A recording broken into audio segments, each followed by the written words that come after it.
Қайырлы күн достар. Бүгін сіздерге өте оңай жасалатын таңғы асқа қарапайым салат жасап ұсынып отырмын.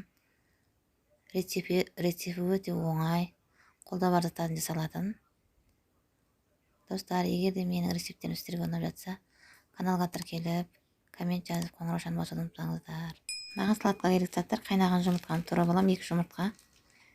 Пекинский капустаны турап алам, солай салам көп.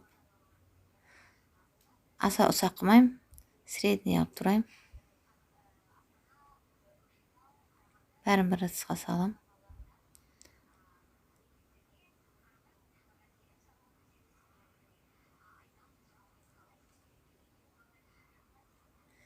Помидорды да солай турап алам, сабақ.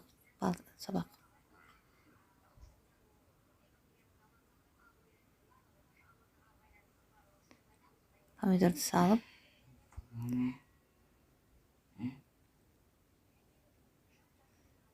үстіне консервленген жүгеріні саламыз.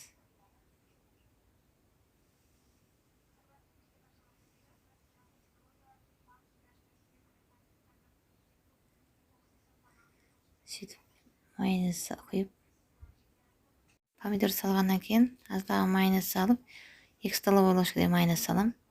Араластырамын сөйтіп. Дәміне қарай тұз салам аздап.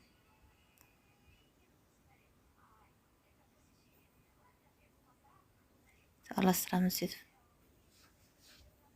Достар, өте тез дайындалатын таңғы асқа өте оңай әрі дәмді салат. Жасап көріңіздер, кеңес берем. Көп уақыт алмайды. Енді ыдысымызға тәрелкемізге салып,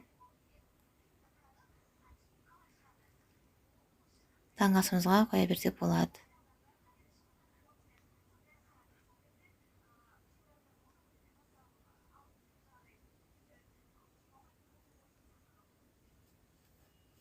Әсіресе асығыс кезде қолда бар заттармен жасай салатын ең оңай салат.